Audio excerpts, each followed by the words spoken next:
काय झाली? अरे आहे ना नेता, अरे आपलं वय नाही तेवढं नेत्याचा अनुभव आहे.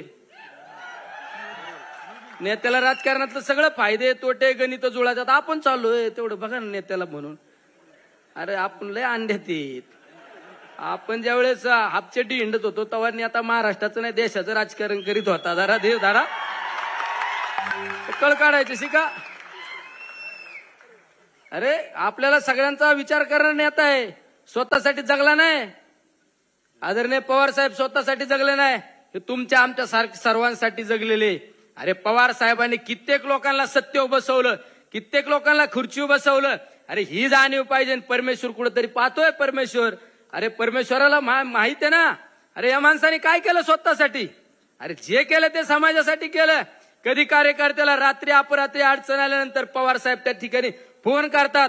एखादा कार्यकर्ता आंदोलनाला बसला तरी साहेब कलेक्टरला सांगतात माझा कार्यकर्ता आंदोलनाला बसला, तुम्हाला गेलं पाहिजे.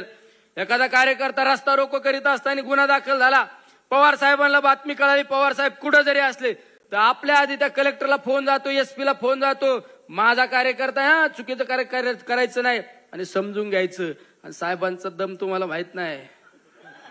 हा मग आम्हाला विचार करावा लागेल. साहेब असे म्हणत आहे, कळतं का तुला? बघून घेतो. बघून नाही, तुम्ही चुकीच्या पद्धतीने जर वागले तर आम्हाला विचार करावा लागेल. ये इसमें बहुत दम है, इसमें बहुत दम है. नाही तर तुम्हाला दम म्हणजे काय? बघतो का रे आराम.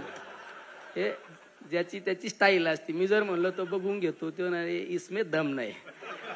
मला म्हणाल तुला समजत का? नाही तर बघा तुला उलटा पालटाच करून टाकीतो. ही आपली स्टाईल.